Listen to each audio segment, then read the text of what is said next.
ஐலா வரதுக்கு முன்னாடி இந்த கேமராவை இங்க வச்சிடலாம். அந்த பிரக்யா கிட்ட காட்ட என்னண்டா ப்ரூஃப் ஆவது இருக்கும்.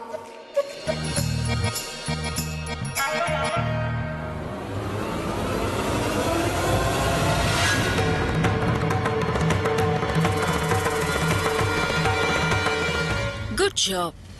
இந்த வேலையில உன்னை நம்புறதுக்கு எனக்கு கொஞ்சம் டவுட்டா தான் இருந்தது. ஆனாலும் பரவாயில்ல, எப்படியோ வேலையை முடிச்சிட்டேன். உனக்கு எப்படியும் நான் தேங்க்ஸ் சொல்ல போறது இல்லை, ஏன்னா இதுக்காக தானே உன்னை இங்க கூட்டிட்டு வந்தேன். இந்த வேலையை நீ பெர்ஃபெக்ட்டா முடிச்சதுனால உனக்கு ஒரு கிஃப்ட் கொடுக்க போறேன். என் குழந்தைங்களை எனக்கு காட்டுவியா? அவங்கள பார்த்து ரொம்ப நாள் ஆயிடுச்சு. என் குழந்தைங்களும் என்னையே தான் நினைச்சுன்னு இருப்பாங்க. என்ன பார்க்காம சாப்பிட கூட மாட்டாங்க. அவங்கள நீ எங்க கொண்டு போய் வச்சிருக்கியோ, ஒழுங்கா சாப்பிடுறாங்களோ இல்லையோ எதுவுமே தெரியல. அவங்கள போய் நான் பாக்கலாம்ல. அவங்க எங்க இருக்காங்கனால நான் சொல்ல மாட்டேன், ஏன்னா நான் செய்ய வேண்டிய வேலை நிறைய இருக்கு. ஆனா நான் நீ நினைக்கிற அளவுக்கெல்லாம் கெட்டவ கிடையாது. உனக்கு கிஃப்ட் கொடுக்கறதா ப்ராமிஸ் பண்ண இல்லையா? சோ கொடுக்கறேன், வாங்கிக்க.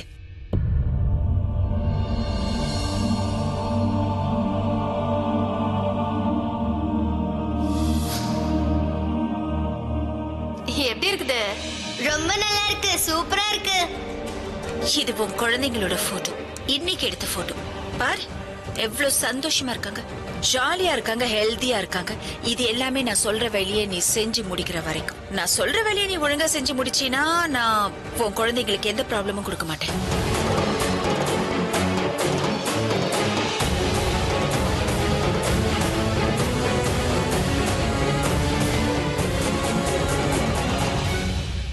இப்ப நீயே சொல்லு, என்னடா வேற வழி இருக்குதா?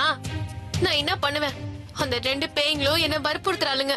இந்த பாரு, நான் இன்னொன்னையும் சொல்லிடுறேன். நான் எந்த தைரியத்துல இதெல்லாம் பண்ணேன்னா நீ அபிஷேக் எப்படியாவது காப்பாத்திடுவேங்கிறதுனாலதான். ஆனா என் பசங்களை யார் காப்பாத்துவாங்க சொல்லு? இங்க பாரு, நான் அவ்வளவு சீக்கிரமா யாரையும் நம்ப மாட்டேன். ஏன்னா என்னோட வாழ்க்கையே அப்படி ஆயிடுச்சு. நான் என்னையும் எங்க அம்மாவையும் தவிர வேற யாரையும் நம்பவே மாட்டேன். நீ காசுக்காக தான் இந்த விஷயத்தெல்லாம் பண்ணன்னு என்கிட்ட சொன்ன. ஆனா நீ ஆலியாக்கும் தனவுக்கும் எப்படியோ ஹெல்ப் தானே பண்ணிருக்க, கட்டாயத்துல தான் பண்ணிருக்க. ஆனா நீ பாதி ப்ராப்பர்ட்டிய ஆலியா பேருக்கு மாத்துறதுக்கு ஹெல்ப் பண்ணிருக்க. நீ இப்ப என்கிட்ட சொல்றது உண்மையா பொய்யான்னு தெரியாது. ஏன்னா இதே மாதிரி ஒரு கதையை தான் தனு சொல்லிருக்கா. அது பொய்யான கதை. அவ சொன்ன கதையை கேட்டு நானே அந்த வீட்டை விட்டு வெளியில போனேன். என்னோட புருஷனை விட்டுட்டு போயிட்டேன். நான் மறுபடியும் அதே தப்பா பண்ண விரும்பல. இந்த பாரு, நீ என்ன தப்பு பண்ண போற?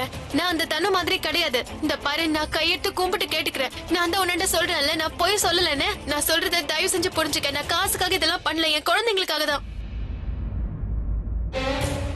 வீடு முழுக்க பாத்துட்டேன். அந்த பொண்ணு எங்க போனான்னு தெரியலையே. திடீர்னு காணாம போயிட்டா. சரி, நான் ஒரு வேலை பண்றேன். அபியோட ரூம்ல செக் பண்றேன். ஒரு வேளை வாங்க கூட இருக்கலாம். இல்ல ஒருவேளை ரூம்ல அபி இருந்தானா? சடனா அங்க என்னால எதுவும் பேச முடியாது. நான் பொன்னி கூட தனியா பேசி ஆகணும். பாம்பு பிளாஸ்ட் ஆனதுக்கு அப்புறம் அவ அபி கூட தான் இருந்தா. நான் அவகிட்ட இன்னும் நிறைய டீடைல்ஸ் கேட்கணும். அவ பேசுறத வச்சு ஏதாவது க்ளூ கிடைச்சா ரொம்ப யூஸ்ஃபுல்லா இருக்கும். அபி மேல அட்டாக் பண்ணது யாருன்னு நான் கண்டுபிடிச்சிட்டேன்னா அதுக்கப்புறம் எல்லாரும் முன்னாடியும் எனக்கு ஒரு பெட்டர் இமேஜ் கிடைக்கும். அபி கூட இம்ப்ரெஸ் ஆயிடுவான். இதே மாதிரி போயிட்டு இருந்தா சீக்கிரமே அபி என்ன லவ் பண்ண ஆரம்பிச்சிருவான். என்ன கல்யாணம் பண்ணிக்கிறேன்னு கூட அவன் சொல்லலாம். அப்படி நடந்துட்டா எனக்கு ஆலியாவோட அவசியம் கூட இருக்காது. அந்த பொண்ணையும் நான் துரத்திடுவேன். சரி, அந்த பொண்ணு எங்க போயிட்டா? தேவையில்லாம யோசிச்சுக்கிட்டு பேசாம அவளுக்கு போன் பண்ணி பாத்துடலாம். நான் சொல்றது உண்மை. நான் தான் சொல்றேன்ல, என்னை கட்டாயப்பட்டு இதெல்லாம் பண்ண வைக்கிறாங்க. இல்லன்னா உன் புருஷனை நான் என்னைக்கும் ஏமாத்த மாட்டேன். பொய்யெல்லாம் இல்ல. இந்த போன் வேற இந்த நேரத்துல அந்த பேய்களை பத்தி பேசினிருந்தல, அதுல ஒரு பேய் தான் போன் பண்ணுது. போடி, நான் உன்னிட்ட பேசவே மாட்டேன்.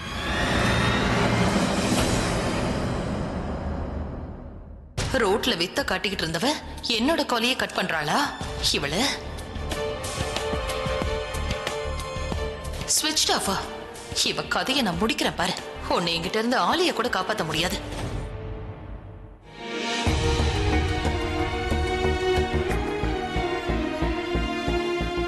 என்னோட நம்பருக்கு ப்ரூஃப் கேட்டல, அத நான் உன்கிட்ட கொடுத்துட்டேன். ஆனாலும் ஏன் என்ன நம்ப மாட்டேங்கிற? உன் சைடு தான் நானும் இருக்கிறேன், அந்த குடும்பத்து சைடு தான் நம்ம 2 பேரும் இருக்கிறோம். இன்னும் மொத்த பிளானையும் ஒன்னு சொல்லவே இல்லை. எப்படின்னா அவர் சொத்தை ஃபுல்லா சுருட்டணும்னு பாக்குறா. ஆனா எப்படி அதை பண்ண போறான் தான் எனக்கு தெரியல. என்ன வச்சுதான் அதை பண்ணலான்னு இருக்கான்னு வச்சுக்க. அது எனக்கும் தெரியும். அதான் நான் உன்னாண்ட சொல்றேன். நீ என்ன மாதிரி அந்த வீட்டுக்குள்ள போய் உன் குடும்பத்தையும் உன் புருஷனையும் காப்பாத்திக்கோ. உன்கிட்ட இப்ப நேரமே இல்ல. உன் புருஷனுக்கு ஒவ்வொரு நாளும் பிரச்சனைங்க அதிகமாகிக்கிட்டே தான் போகுது. அவருக்கு வெறும் ஐலாத்தனம் மட்டும் இல்ல, அவருக்கு வீட்டுக்கு வெளில கூட ஆபத்து இருக்குது. வெளியில கூட ஆபத்து இருக்குன்னா அது என்னன்னா, அபிஷேக்குக்கு வீட்டுள்ள இருக்கிறத விட வெளிலதான் இன்னும் அதிகமா ஆபத்து இருக்குன்னு நினைக்கிறேன். ஏன் அப்படி சொல்றேன்னா, ஐலாவும் தனவும் அவருக்கு எதிரா பிளான் போட்டுட்டு தான் இருக்காளுங்க. ஆனா வேற யாரோ ஒருத்தங்க அவளுங்க 2 பேரை விட பெரிய பிளானா போடுறாங்க. யார் அவங்க, என்ன பண்ணணும்னு நினைக்கிறாங்க? இந்த பாரு, யார் அது என்ன பிளான் போடுறாங்கன்னா எனக்கு தெரியாது. ஆனா அவங்களுக்கு என்ன வேணுங்கிறது எனக்கு புரிஞ்சிருச்சு. உன் புருஷனை எப்படியாவது கொல்லணும்னு பாக்குறாங்க. எனக்கு அபிஷேக் எவ்வளவு பெரிய ஆபத்துல இருந்து தப்பிச்சாருன்னு தெரியுமா? ஆபத்தா? என்னாச்சு என்னாச்சு அவருக்கு? அவரு நல்லா இருக்காருல்ல? நீ டென்ஷன் ஆகாத, அவர் நல்லா இருக்கிறாரு. பிரச்சனை இல்ல. இன்னைக்கு காலைல உன்னை பாக்கலன்னு வந்து இருந்தேனா? நான் ஏன் லேட்டா வந்தேன்னு நீ கேட்டல. நான் உன்னை பாக்கலான்னு வந்து இருந்தேன். அப்ப அபிஷேக்கோட வண்டியில யாரோ அந்த அந்த அது என்ன சொல்லுவாங்க, டைம் பாம் வச்சிட்டாங்க தெரியுமா? அப்படின்னா அதுல டைம் செட் பண்ணிருக்காங்க. அப்படின்னா யாருக்கோ தெரிஞ்சிருக்குது அபி எப்ப வெளில போவாரு, எந்த கார் எடுத்துன்னு போவாருன்னு தெரிஞ்சிருக்குது. அவரு வண்டியில ஏறணும் தான் போனாரு. அப்ப என்ன பாத்துட்டாரா, என்ன நினைச்சாரோ தெரியல, என்னண்ட பேசணும்னு அப்படியே வந்தாரா, அதுக்குள்ள கார் வச்சிருச்சு.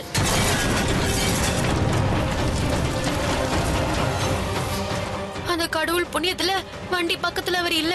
அவருக்கு எதுவும் ஆகாம நல்லபடியா தப்பிச்சிட்டாரு. யார் அவங்க, எதுக்காக இப்படி எல்லாம் பண்றாங்க? அந்த ஆலியாவுக்கு தன் அண்ணனையே கொல்றதுக்கு எப்படி மனசு வந்துச்சுன்னு தெரியல. இல்ல இது ஐலாவும் தனுவும் பண்ண வேலை இல்ல. இல்ல பொன்னி, உனக்கு அவங்கள பத்தி தெரியாது. அவங்க எதை செய்யறதுக்கும் தயங்கவே மாட்டாங்க. அவங்க நினைச்சதை சாதிக்கிறதுக்கு அவங்க என்ன வேணா பண்ணுவாங்க. ஒருவேளை அவங்க 2 பேரும் அதை பண்ணலன்னா அந்த நிக்கல வச்சு அப்படி பண்ணிருப்பாங்க. விக்கிலா யார் அவன்? பூச்சா தனுவோட பாய் ஃப்ரெண்ட். தப்பான விஷயத்துல எல்லாம் அவன் தான் இவங்க 2 பேருக்கும் உதவி செய்வான். அவன் எத்தனை தடவை என்ன கிட்னாப் பண்ணணும்னு முயற்சி பண்ணிருக்கான் தெரியுமா? எப்படியாவது அவரை கொலை பண்ணிடணும்னு அவன் முயற்சி பண்ணிருக்கான். கண்டிப்பா அவன் தான் இந்த பாம்பு பிளாஸ்ட் பண்ணிருக்கணும். இல்ல பிறகியா, நீ நினைக்கிற மாதிரி இந்த வேலையை ஐலாவும் தனுவும் பண்ணிருக்க மாட்டாங்க. அது எப்படி நீ அவ்வளவு உறுதியா சொல்ற? நான் தான் சொல்றேன்ல, ஐலாக்கும் தனுக்கும் அபிஷேக்கோட சொத்து தேவை. அவரே இல்லனா அப்புறம் யார் சைன் போடுவாங்க? அந்த தனுக்கு அபிஷேக்க கண்ணால பண்ணணும்னு இருக்குது. அவர் இல்லனா அப்புறம் யார கண்ணால பண்ணுவா? அது மட்டும் கிடையாது பிறகியா, அவளுங்க பேசினதை நான் கேட்டேன். அவளுங்க யார் பாம் வச்சதுன்னு பேசினு இருந்தாளுங்க. அப்படின்னா பொன்னி, இது வேற யார் பண்ணிருப்பாங்க?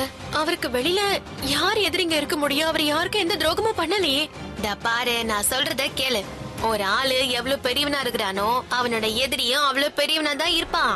உன்னோட புருஷன் எவ்வளவு பெரிய மனுஷன், அதனாலதான் எதிரியும் பெருசா இருக்கிறா, ஆபத்தும் பெருசா இருக்குது. அதனாலதான் உன்னாண்ட சொல்றேன், உனக்கு நிறைய நேரம் இல்ல. நீ அவரோட பொண்டாட்டி, நீ தான் அவரை காப்பாத்த முடியும். நீ நினைச்சா பண்ணலாம். உன் கழுத்துல அவர் கட்டின தாலி இருக்கிற வரைக்கும் அவரை யாரும் ஒண்ணும் பண்ண முடியாது. ஆனா அதுக்கு முதல்ல நீ அவர் வீட்டுக்கு போயே ஆகணும். நான் போறேன் பொன்னி. நீ இப்பதான் சரியான முடிவு எடுத்துக்கிற பிறகியா. எவ்வளவு சந்தோஷமா இருக்குதுன்னா என்ன நானே கட்டி பூச்சிக்கணும் போல இருக்குது. ரொம்ப சந்தோஷமான விஷயத்த சொன்ன. என்னோட பாரத்தை நீ யார்கிட்ட தினமும் உன் புருஷனாண்ட போய் சொல்ல வேண்டியதா இருக்குது. நீ போய் அவர் உயிரையும் காப்பாத்திடுவா. அப்புறம் இல்ல என்னோட 2 பசங்களும் நீ அந்த வீட்டுக்குள்ள உள்ள போயிட்டனா ஐலா போட்ட பிளான்லாம் கெட்டு போயிடும். அப்புறம் அவன் என்ன பண்ணுவானே தெரியாது. என் 2 குழந்தைங்களையும் அவன் இப்ப வரைக்கும் அந்த பேய்ங்க என் குழந்தைங்களை எங்க வச்சிருக்காளுங்கன்னு தெரியாது. என்கிட்ட அவளுங்க குழந்தைங்க ஹாஸ்டல்ல இருக்காங்கன்னு சொன்னா, அங்க நல்லா படிக்கிறாங்களா, நல்லா இருக்காங்களா, மருந்து கூட குடுக்குறாங்களாம். ஆனா அவங்கள நான் பார்க்கவே இல்ல, பேச கூட இல்ல. எங்க பாரு பொன்னி, உன்னை பயமுறுத்தணும்னு நான் நினைக்கல. ஆனா எனக்கு அந்த ஆலியாவையும் தனுவை பத்தி நல்லா தெரியும். அவங்க வாழ்க்கையில இன்னொருத்தங்களை பத்தி யோசிச்சதே இல்ல. அவங்க உன்னோட பசங்க 2 பேரையும் ஹாஸ்டல் எல்லாம் கண்டிப்பா சேர்த்திருக்க மாட்டாங்க. அது கடவுளுக்கு தான் வெளிச்சம். அவங்கள கிட்னாப் பண்ணி வச்சுக்கிறாளுங்களா, ஹாஸ்டல்ல வச்சுக்கிறாளுங்களா? நீ அந்த வீட்டுக்குள்ள போயிட்டுனா உன் புருஷனை எப்படியாவது காப்பாத்திடுவ. அப்புறம் என் பிள்ளைங்கள, கடவுளே என்ன ஏன் இப்படி மாட்டி விட்ட? ஒரு பக்கம் உன் புருஷனோட உயிர், இன்னொரு பக்கம் என் குழந்தைங்க. என்ன பண்றதுன்னு ஒண்ணுமே புரியலையே. நீ சொல்றதும் உண்மைதான். நான் அந்த வீட்டுக்கு மறுபடியும் போனேன்னா உன் பசங்களோட உயிருக்கு ஆபத்து வரும். அப்படி நான் போகலன்னா ஆலியா அவரோட ப்ராப்பர்ட்டிய மொத்தமா சுருட்டிடுவா. அது மட்டும் இல்லாம இப்ப அவருக்கு வெளியிலயும் யாரோ எதிரிங்க இருக்காங்கன்னு தெரியுது. இப்ப நிலைமை ரொம்ப ரொம்ப மோசமா இருக்கு பொன்னி.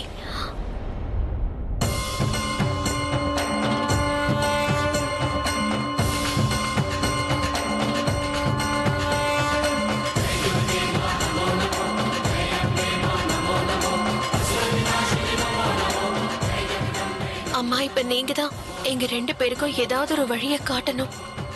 என்ன பண்ணா பொன்னி அவ பசங்களை காப்பாத்தலாம், நான் என்ன பண்ணா என் புருஷனை காப்பாத்தலாம், நீங்க தான் சொல்லணும். நீ பண்றதுதான் சரி. இவங்க தானே நம்மள சேர்த்து வச்சாங்க, இவங்க தான் நமக்கு வழியும் காட்டணும். உன்ன உன் குடும்பத்தோட சேர்க்கறதும் இவங்க தான். இத பாருங்கம்மா, எங்களுக்கு எப்படியாவது ஒரு வழியை காட்டுங்க.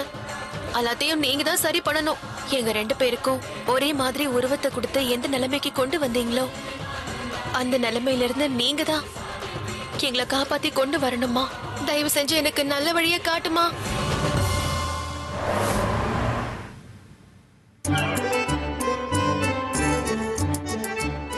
கடவுளே,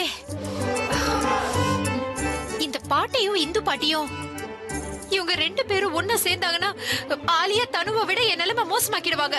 சரி, இப்ப என்ன பண்றது? இது எல்லாத்தையும் எடுத்துட்டு போக நான் யார்கிட்ட சொல்றது? மைத்திலி, இன்னைக்கு நீ பியூட்டி பார்லர்ல இருந்து வெளியில வந்ததுக்கு அப்புறம் வழியில டிராபிக் ஜாம் ஆயிட போகுது. ஏன்னா எல்லாரும் உன்னையே பாத்துக்கிட்டு இருக்க போறாங்க. மைதிலி, ஐயோ, கூப்பிட்டுட்டாங்களா? சரியா போச்சு. நான் இப்போ பியூட்டி பார்லருக்கு போன மாதிரிதான். ஏன் இப்படி பண்றாங்களோ? இங்க வாமா. சொல்லுங்க, என்ன? உன் கூட அக்காவுக்கு ஏதோ வேலை இருக்கான். சொல்லுங்க பாட்டி. மைத்திலி, நீ இப்ப என்ன பண்றேன்னா கோயிலுக்கு போ. கோயில்ல போய் ஐயரை பாரு. ஐயர்கிட்ட இது எல்லாத்தையும் கொடுத்துரு. அவரு சில சாமான்லாம் உங்ககிட்ட கொடுப்பாரு. அத நீ வீட்டுக்கு எடுத்துட்டு வா. நானா? இல்ல இல்ல, உன் பின்னாடி ஒருத்தவங்க நின்னுகிட்டு இருக்காங்கல்ல, அவங்க கிட்டதான் சொல்றாங்க அக்கா. நீ தான் எடுத்துட்டு போகணும். பாட்டி, நான் எப்படி? இன்னைக்கு நான் அந்த பார்லர் போகணும்னு சொன்னேனே, இப்போ நான் அங்கதான் போயிட்டு இருக்கேன். இந்த வேலையை இப்ப நான் செஞ்சேன்னா என் டைம் எல்லாம் வேஸ்ட் ஆயிடும். நீங்க ப்ளீஸ் வேற யாரையாவது அனுப்பிக்கோங்க. ராஜ், மைதிலி அக்கா பேச்ச கேட்க மாட்டேங்கிறா. என்னாச்சு பாட்டி? ஏதாவது வேலையா? மைத்திலிக்கு நான் இப்போ அது தட்டுல சாமான் இருக்குல்ல, அதை எடுத்துட்டு போய் ஐயருக்கு கொடுக்கணும். அந்த அப்பாயின்மெண்ட் புக் பண்ணிருக்கேன்ல, அதான் அந்த பியூட்டி பார்லருக்கு. அதான் பாட்டி, நீ முதல்ல பார்லருக்கு போ, அதுக்கப்புறமா கோயிலுக்கு போலான்னு சொன்னாங்க. நான் பாட்டி கிட்ட என்ன சொன்னேன்னா, இதோ பாருங்க பாட்டி, நான் முதல்ல கோயிலுக்கு தான் போவேன், அதுக்கப்புறம் பார்லருக்கு போறேன்னு சொன்னேன். என்ன பாட்டி, இது இம்பார்ட்டன்ட் வேலை தானே? ஆனா மைதிலி, உன்னோட அப்பாயின்மெண்ட் முதல்ல வீட்டோட டியூட்டி, அதுக்கப்புறம் தான் என்னோட பியூட்டி. அப்பாயின்மெண்ட்னா பிரச்சனை இல்ல, இன்னைக்கு இல்லனா நாளைக்கு. ப்ராப்ளம் சால்வ் ஆயிடுச்சா பாட்டி? அப்போல இருந்து எந்த ப்ராப்ளமும் இல்லையே, நீங்க தான் தேவையில்லாம வந்தீங்க. ராஜ், நீ போப்பா, வேலை முடிஞ்சிருச்சு. லேட் ஆகுதுல்ல, நீங்க கிளம்புங்க. நான் கிளம்புறேன். பை பாட்டி. போ போ போ. யாருமே சொன்னா முதல்ல கேக்குறதே இல்ல. இந்தா புடி.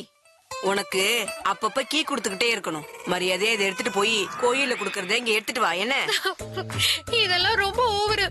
கடவுளே, உனக்கே தெரியும்ல எவ்வளவு கஷ்டப்பட்டு அந்த பியூட்டி பார்லர்ல நான் அப்பாயின்மெண்ட் வாங்கினேன். ஒவ்வொருத்தங்க 3 மாசம் வெயிட் பண்ணுவாங்க, ஆனா எனக்கு கிடைச்சிருச்சு. மேக்கப், ஃபேஷியல், அப்புறம் பெடிக்யூர், மேனிக்யூர் எல்லாமே ஃப்ரீ. இதுக்கப்புறம் எனக்கு அப்பாயின்மெண்டே தர மாட்டாங்க, அப்புறம் பண்ணவே மாட்டாங்க. அப்புறம் பக்கத்துல இருக்கிற அந்த கேவலமான பியூட்டி பார்லருக்கு தான் நான் போகணும். நான் யாரையுமே விட்டு வைக்க போறது இல்ல. இந்த வேலை ராபினை செய்ய சொல்லல, நான் தான் கிடைச்சேனா? யாருக்கும் கொடுக்க மாட்டேன். ஏதாவது கொடுங்கம்மா, புண்ணியமா போவோம். ஏதாவது கொடுக்கணுமா? எங்க வீட்ல 2 கிழவிங்க இருக்காங்க, அவங்க தான் இது என்கிட்ட கொடுத்தாங்க. ஐயர் கிட்ட கொடுக்கணுமா? உனக்கு கொடுக்கறதுக்கு இல்ல. ஏதாவது கொடுத்தா புண்ணியம் இருக்குமா? எதனா ஐடியா வந்துச்சா? இல்ல. உனக்கு? எனக்கு ஒரு ஐடியாவும் வரல. இவங்களும் ஒரு ஹெல்ப்பும் பண்ண மாட்டேங்கிறாங்க. நேரம் வர ஆயினே இருக்குது, வீட்டுக்கு வர போகணும். ஏமா புரிஞ்சுக்க மாட்டேங்கிற? ஆனா எந்த பிளானும் பண்ணாம நாம எப்படி போறது? இப்ப என்ன போனோம் நான் சொல்றேன்.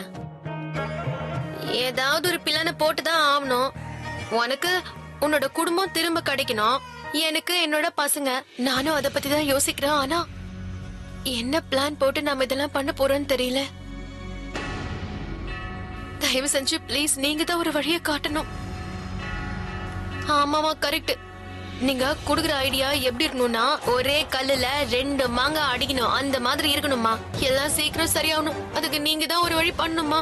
எனக்கு என்னோட பசங்க பிறகியாக்க அவங்களோட குடும்பம் கிடைக்கணும். எதனா பண்ணுங்க, சீக்கிரம் பண்ணுங்க. கோயில்ல ஏன் இவ்ளோ படிக்கட்டு இருக்குன்னு தெரியல.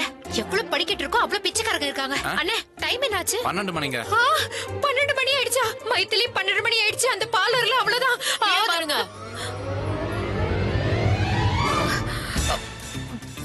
சாரி பாக்கல. ஐயரே, அட ஐயரே எங்க இருக்கீங்க? இப்போ ஐயரை தேடுறதுல டைம் வேஸ்ட் ஆயிடும்.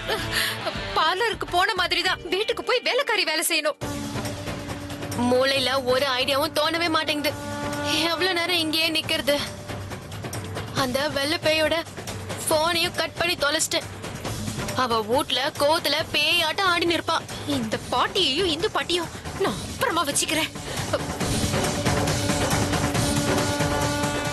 எங்க போயிட்டாங்கன்னு தெரியலையே.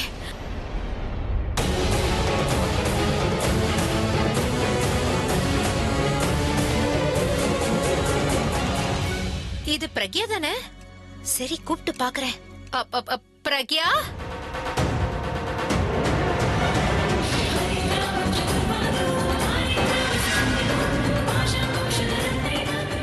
எல்லாம் வீணா போச்சு.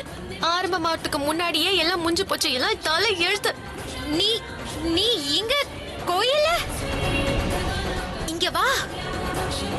அட என்ன பாத்துக்கிட்டு இருக்க? இங்க வா. அட அங்க என்ன பாக்குற? இங்க வா.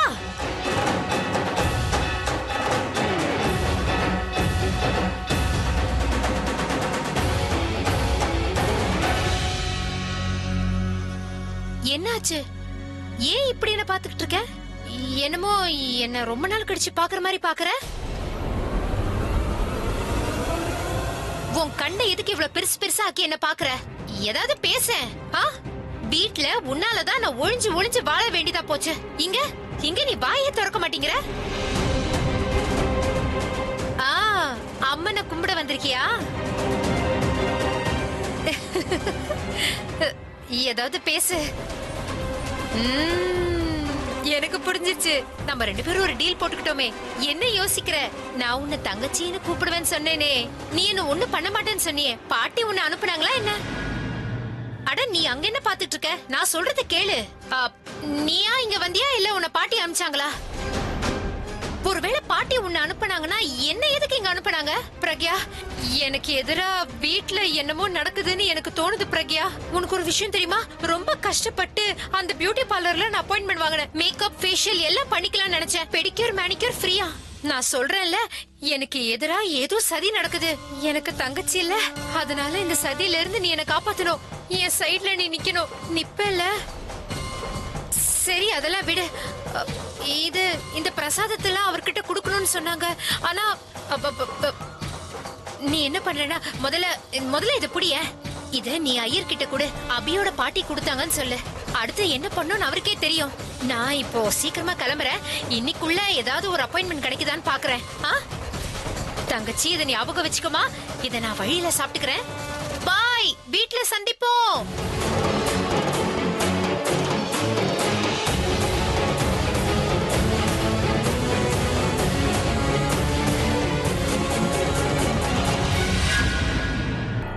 இந்த பிரபா எங்க தான் போயிருக்கான்? அவன் வீட்டையே மொத்தமா எரிச்சிட்டு இருக்கிறதுக்கும் அவனுக்கு இடம் இல்ல. அப்போ இங்கதானே வந்திருக்கணும். அதுவும் இல்லாம ஒருத்தருக்கும் அவன் போன் கூட பண்ணல. இன்னைக்கு நான் டபுள் சந்தோஷம் கொண்டாடலாம்னு நினைக்கிறேன். ஒன்னு ப்ராப்பர்ட்டி கிடைச்சதுக்கு, இன்னொன்னு பிரபா த்ரிஷாவோட ஃபர்ஸ்ட் நைட்டை கெடுத்ததுக்கு. ஆனா அந்த பிரபாவும் த்ரிஷாவும் எங்க போனாங்க? ஆலியா, நீ பாத்தியா ஆலியா? பிரபா வீட்டுக்கு ஆலியா, பிரபாவா? எப்ப பாரு உனக்கு பிரபா மட்டும் தானா? ஐயோ, பொன்னிய பாத்தியான்னு கேட்டேன். இல்லையே, ஏனாச்சு? வீடு முழுக்க பாத்துட்டு எங்கேயுமே அவளை காணோம். அவ எங்க போனா உனக்கு? அவளுக்கு திமிர் ஆயிடுச்சு. வெளியில சுத்திக்கிட்டே இருக்கா. எவ்வளவு நேரம் தேடுறது தெரியுமா? அவ எங்க போயிருக்கானே தெரியல. எங்கேயாவது வாக்கிங் போயிருப்பா. போனையாவது அட்டென்ட் பண்ணிருக்கலாம்ல. எத்தனை தடவை போன் பண்றா, அவ போனை கட் பண்றா, அப்புறம் ஸ்விட்ச் ஆஃப் பண்ணிட்டா. போன் ஸ்விட்ச் ஆஃப். Oh my God. எனக்கு தெரிஞ்சு நான் இப்ப யோசிக்கிறது சரின்னு தான் தோணுது. என்ன யோசிச்சுட்டு இருக்க? ஆலியா, இது நீ யோசிக்க வேண்டியது, ஆனா நீ யோசிக்க மாட்டேங்கிற. நீ சுத்தி வளைச்சு பேசாத. ஏற்கனவே எனக்கு பயங்கர தலைவலி. சொல்ல வந்த விஷயத்த நேரடியா சொல்ல. ஆலியா, அபி மேல அட்டாக் நடந்திருக்கு. எனக்கு தெரிஞ்சு இந்த அட்டாக்க அந்த பொண்ணையே பண்ணிருப்பாளோ? அவையே இந்த அட்டாக் பண்ண போறா? ஆலியா, அவ பிரக்யா. யாருக்குமே அவ பொன்னின்னு தெரியாது. ஒருவேளை அபி செத்துட்டானா அவனோட எல்லா ப்ராப்பர்ட்டிஸ், அவனோட பணம், பேங்க் பேலன்ஸ் எல்லாமே பொன்னிக்கு சொந்தமாயிடும். அநியாயத்துக்கு யோசிக்கிற தானு. இதே மாதிரி தான் முன்னாடி கூட நீ யோசிச்ச. அண்ணனை லவ் பண்ணான்னு சொன்ன. நீ ஒரு விஷயத்தை யோசிச்சு பாரு. அண்ணனை லவ் பண்றவ எதுக்காக அவனை கொல்ல நினைக்கணும்? நீ முதல்ல சொன்னதும் தப்பா இருக்கணும், இப்ப சொல்றதும் தப்பா இருக்கணும். ரெண்டுமே நடக்க வாய்ப்பு இல்ல தானு. நீ என்ன வேணாலும் சொல்ல ஆலியா. நான் அபியையும் பொன்னியையும் ஒரு நிமிஷம் கூட தனியா விடுறதா இல்ல. இன்னையில இருந்து என்னோட பார்வை முழுக்க அவ மேலதான் இருக்கும். அவ என்கிட்ட இருந்து தப்பிக்க முடியாது. உன்னோட கண்ணு அண்ணன் மேலதான் இருக்கணும். இன்னொரு தடவை அண்ணனுக்கு இந்த மாதிரி ஏதாவது அட்டாக் நடந்துச்சுன்னா அதுக்கப்புறம் உனக்கு எனக்கும் எதுவுமே கிடைக்காது.